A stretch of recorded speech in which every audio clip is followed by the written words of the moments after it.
The modern world is bad. It is inhumane, unfair, and unjust. This is the world of money. It is not for the people. It is for those who produce money, for bankers and financiers. And ordinary people just serve them as attendants. They sweep their palaces. What lies behind the social welfare? Labor. But why does the banker live in 100 and 1,000 times better than worker, than peasant? Why does wildcatter live better? All of them. Do they work harder? It's nonsense. It's ridiculous to say.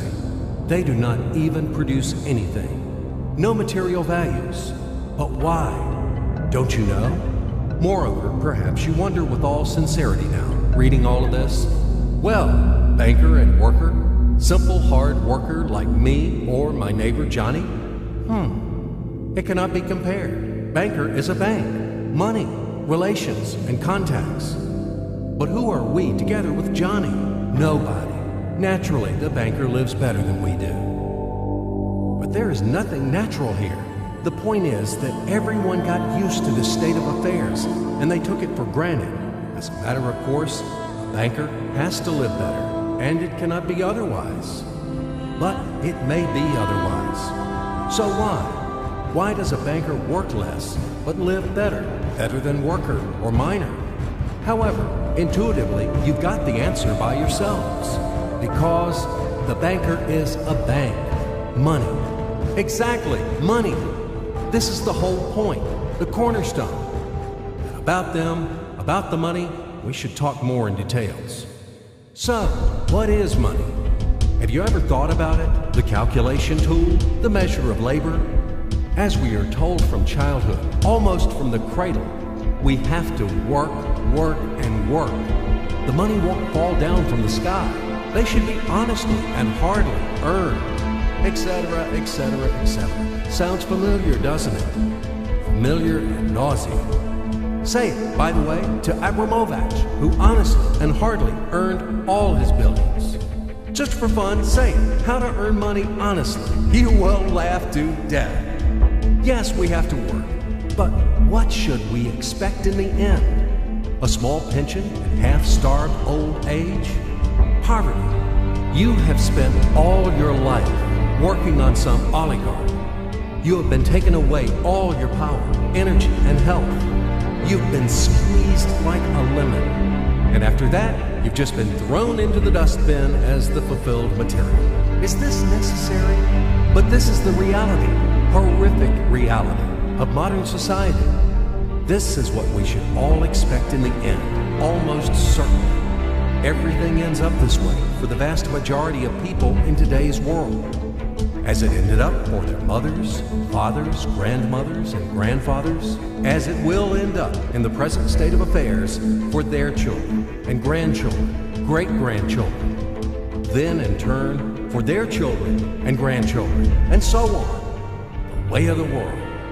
Why? All of this is wrong, unfair. It must not exist. Why do some people have to have everything, but others have nothing? Why do some people walk in golden slippers, but the others barely make ends meet? They don't know how to feed their children, although all of them work honestly. Why does it happen? After all, we are the people, the brothers. We are equal, aren't we? Then why? Because there is a lie around us. A huge, continuous, monstrous lie. Do not believe anything that is broadcasted daily on TV by satiated and well-groomed masters of life. And people are not equal. And the money is not even a measure of labor. All of this is an insolent and shameless lie. Lie, lie, lie, and lie once again. It is the news which is hung on your ears. Why do they do this? Just to make it easier to manage people. So you are oligarch now, or even an ordinary worthless deputy. Are you equal with others? In what? You live in a different way, eat in a different way, and rest in a different way. In one day, he spends more than you spend in a year. His wife doesn't even get out of Kosovo. And yours? He is treated in the best Swiss clinics. And what about you? his children and yours. Have you compared? Well, where is your equality? Perhaps you are equal in rights, aren't you? Oh, I forgot about the rights. As it is written in our Constitution, isn't it? By the way, there are a lot of things written on the fence, too. Nice and intelligent things. Read in your spare time. You will be inspired by these things. And what kind of equal rights do we have with the oligarch or the banker? I'm just curious. Right to work? Well, we have such a right in our country. Nobody argues. Work hard for the benefit of... You work hard at the factory, and he, soon quickly, as they say, to each his own. The right to elect and to be elected. Well, you can elect, of course. You're welcome. Just vote. No matter how people vote, most important, how these votes are counted. And what about to be elected? Are you going to be elected somewhere? Do you have the money for that? Gold reserve for the election campaign? No? So breathe smoothly and relax. Come back to your factory. Continue to work hard. And do not rock the boat. The feast of life is not for you. It is for those who are more equal than you. What else is there? However, it is not the essence. There is no sense for further continuation. I hope everything is already clear. What kind of equal rights you both have, and who are more equal. It is all about universal equality and fraternity. It is figured out, I think. Now we move on to the money. We won't talk about the measure of labor. These are fairy tales for idiots. Money is not any measure of labor. Otherwise, you would live like a lord, or maybe you don't work too much. I don't know. But what is money? Shackles, fetters, chains, durable and unbreakable chains holding the slaves in subjection more reliably than any steel. What are slaves in the 21st century? Do you ask me? What slaves? You and me, all around. You, me, him, her, all of us. We are all slaves, slaves of money. More precisely, we are slaves of those who print the money. We are slaves of our masters. Nothing has been changed at all during these centuries on earth. Oh, ho, ho. We live so far in the slave system. Only outwardly, everything has become more decent, more delicate, and more sophisticated. Our shackles are no longer heavy, rusty, and steel. They are invisible and weightless now. They don't seem to exist. You can go wherever you want. You can do whatever you want. You are free. But in fact, the shackles still exist. And damn, you are not free. Freedom is an illusion. Money, that's the point. Well, where can you go without money? It is not the Stone Age today. You cannot live in a cave. You cannot dress yourself in animal skins. And you cannot hunt for mammoth. And where are they, these damn mammoths? You need a house, clothes, food. And this is all about money, money, money. And once again, money. After all, everything around is just for the money. You cannot make a single step without them. But where do you find the money?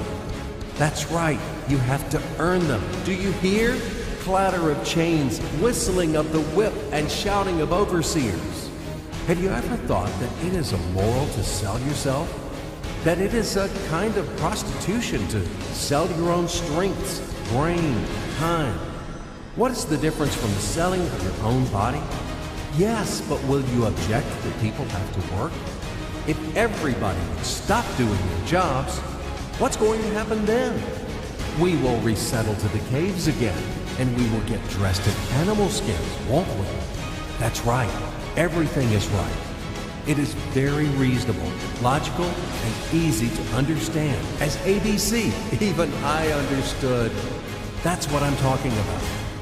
Nothing has been changed at all during all these centuries on Earth.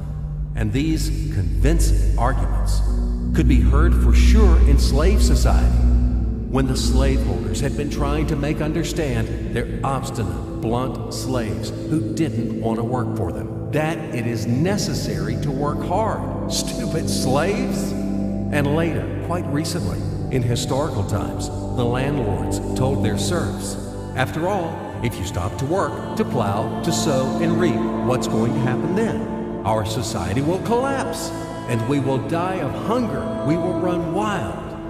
Yes, it is necessary to work, to create something useful for the society. Otherwise, society will degrade and die. But firstly, we have to work voluntarily, not for a bowl of soup, and not only in order to survive. We have to do what we like to do. And secondly, if something, once it is necessary to work, it is necessary for everyone. All people are equal, aren't they? So let everybody work. The situation when some people earn money in a mine, at the factory with salty sweat and bloody calluses, while others simply print them, sitting back and sipping expensive whiskey or brandy, is abnormal. Such a situation is not acceptable in principle. And there are no explanations and no excuses to this state of affairs. Absolutely. Money is just paper, candy wrappers. They are not backed by anything tangible, and according to that, money is simply drawn. Is printed. And these candy wrappers are distributed among the slaves as wages for labor. When the slaves are given an extra wrapper, it means their salary is increased, and they are happy. Are you shocked? Alas, c'est la vie. It is our bitter reality. How is the financial world organized? It is a pyramid. The Fed, U.S. Federal Reserve System, is at the top. The Fed prints dollars. How much? As much as it wants. Of course, Fed adheres to some of its own internal rules and regulations. It tries, for example, not to print too many dollars to prevent complete devaluation of the currency, etc., etc. But in principle, Fed can print as many dollars as it wants. At least there are no external limitations for that. Absolutely, the U.S. Fed is guided solely by the reasons of expediency. The lower levels of the global pyramid are the central banks of different countries. All other local national banks are situated on even lower levels. Of course, all of this is slightly simplified, but in general, everything corresponds to reality and reflects overall picture. Why do we need banks? Speaking figuratively, banks play the role of blood vessels in the social organism. Through these vessels, the money, blood, from the heart, the central bank, enters to all its organs. Money, blood, wash these organs. They bring life to them. It's not me. You can find this information in any textbook on economics. In which connection dollars are mentioned here? In what relation does the Fed have to us, sinners? The most direct relation to us, I'm telling you. After all, dollar is the global currency. Don't you know this? Let's say Russian Central Bank, one little proud bird, cannot print rubles without permission of U.S. Fed. Absolutely not. As soon as Russia supplies oil and gas to the USA for $1 billion, it is a wagon of colored pieces of paper with pictures of great American presidents. Then, Russian Central Bank will be allowed to print rubles in the amount of $1 billion with a clear conscience. This is the only way. Otherwise, Russia will be expelled from the IMF, and in general, the ruble won't be a freely convertible currency. But let it be. This is the topic for another conversation. Check my site later. Do not get distracted. Let's come back to the pyramid. Well, okay, the blood vessels wash. All of this, of course, is wonderful. But the main question is, why does the banker live better than worker? We still have no answer. So what that he has blood vessel? Shall we give him cash bonus for that or vouchers for enhanced diet? I, for example, build houses or bake bread. it is also very important. Does he work harder than me? No. Then why does he live better? And one small question in addition. I've been working and working like a damned for public benefit from morning to night. But anyway, I can't pay off the loans. And all of my friends are in the same situation. Is this normal? It is obviously wrong and unfair. This is eternal credit bondage. But whom do I owe the money to? I owe money to banks, to these blood vessels, washing all and everything. Fuck them all. I don't need this fucking washing. In short, they make fools of us. That's all. As usual, bankers take advantage of the fact that we, simple hard workers, don't have time to figure out all these tricky schemes. We have to feed our families. That's why they take advantage of this situation and ride on our backs, bastards. So don't tell me about blood vessels. We know these vessels. Just give me the gun and Easy, stay calm. And let's figure this out together, okay? Calmly and slowly. But I warn you that I have to strain your brains. It's not easy to unravel in a couple of minutes those things which have been tangled during the centuries by the best sophisticated minds of mankind. But we will try. At least we will show something visually, something from the life of modern banks. We will demonstrate everything on the live example, so to speak. You'll enjoy. So imagine the following quite unusual situation, and watch my hands. Let it be a Nick and Jane, and let it be a Mr. Smith, a banker of Nick and Jane. They both keep their money in his bank. That's why we use the title Mr. Smith with respect. Nick really wants to buy, well, let's say Jane's bicycle, but he has no money. More precisely, he has money, but not enough, only $10, while Jane wants $100 for her precious bicycle. That's a problem. What should Nick do? Well, this bicycle is so desirable. He gives Jane his $10 as a deposit and asks plaintively not to sell the bike to anyone. He says that he will bring the rest of the money soon. At the same time, he runs to his bank, to the respected Mr. Smith, to get a loan for the missing $90. As ill luck, Mr. Smith has no money at this moment, but he knows perfectly about $10, which Nick gave to Jane. And where will Jane bring his money to? That's right. She will put these $10 in her lovely bank, to the same Mr. Smith.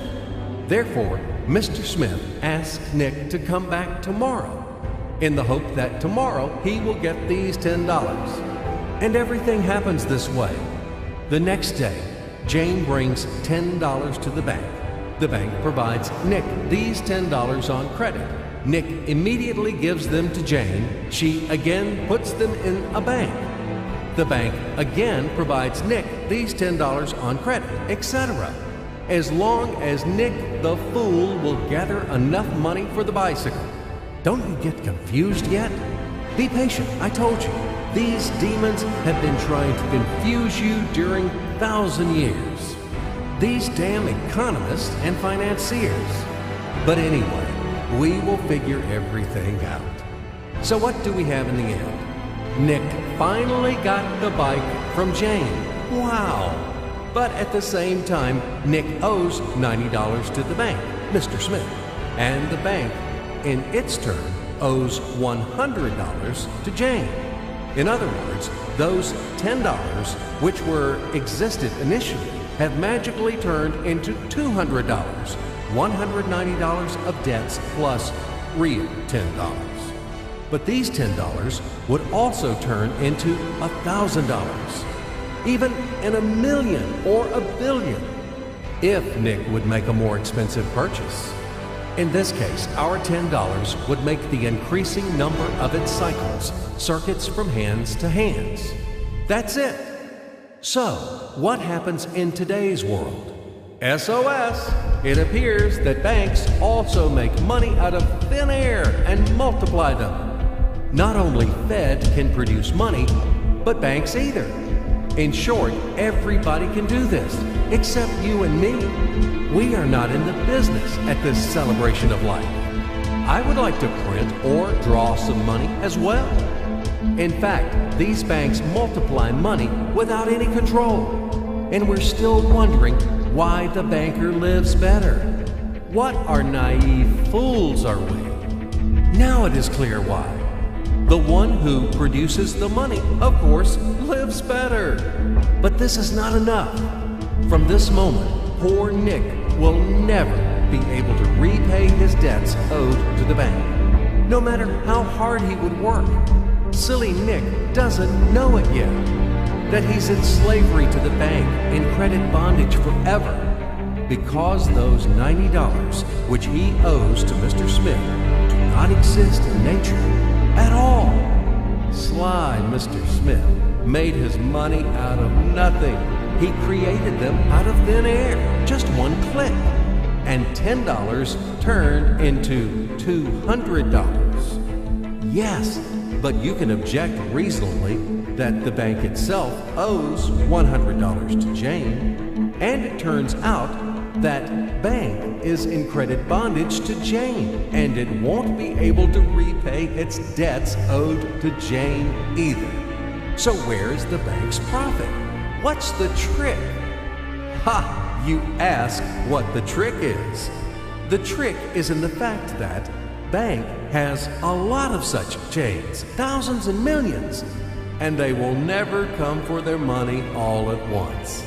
If one chain comes, the bank will return her the money of 10 other depositors. That's it. It means that the bank's debt is not dangerous and not burdensome. In fact, bank's debt is virtual. It exists only on the paper or in the computer program. It will never be repaid in reality, only in case a panic hit happens, when frightened depositors suddenly will come for their money all at once. Or maybe, do you know any other reason why banks go bankrupt from time to time? Here's why. Because there are not enough money for all depositors. There is 90% of thin air in the bank vaults, just a lilac fog. Thus, bank is okay. It blooms and smells. We don't need to worry about it. But our Nick has serious problems now. He has to repay all the debts owed to the bank, completely, with interest and penalties. You know this. He will be forced to take a new credit in order to repay the old one. Then again, the new loan, and again, endlessly until his death. There is no way out of this credit running knot.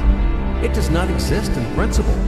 That's it, trap slammed. Now Nick is perpetual debtor of bank. He is a slave. From now on, he will work for bank until he dies. But he still won't repay his debts. After his death, his children and grandchildren will work for this bank. They all are future slaves of the bank. More precisely, they are slaves of this monstrous and cannibalistic global financial system, which spawned this ruthless and inhumane mechanism which must be destroyed finally. Financial apocalypse. It can break our financial chains and can save all of us. It can finally release us from centuries of slavery. All the old will be burned completely in purifying flame of apocalypse, and the new will be established. The Federal Reserve will be burned, and the wind of change will dispel the ashes of Fed, of this damned insatiable octopus, spider, enmeshed the whole world with its sticky financial nets. Banks in their current form will be razed to the ground. They do not wash anything. Do not believe this bullshit. They bring death to all living things. They suck our blood. Banks are parasites on the healthy body of the society. Mites inflated from our blood. They are voracious and insatiable leeches, clung tightly to us. What do they actually do useful? Do they give loans at their extortionate interest? Actually, why do banks charge you interest on loans? Have you ever thought about it? Usury has always been condemned and despised at all times and among all nations. And now it is the norm. An entrepreneur gets a bank loan. For what do they charge interest on it? He wants to create something useful for the society, for the whole society, including the bankers. He has to be encouraged and given privileges for that, instead of stripping off 3 skins from them. But today's banks were created not for that. The interests of the society are not important for them. Banks take care only about their own financial profits and benefits. They don't care about the people.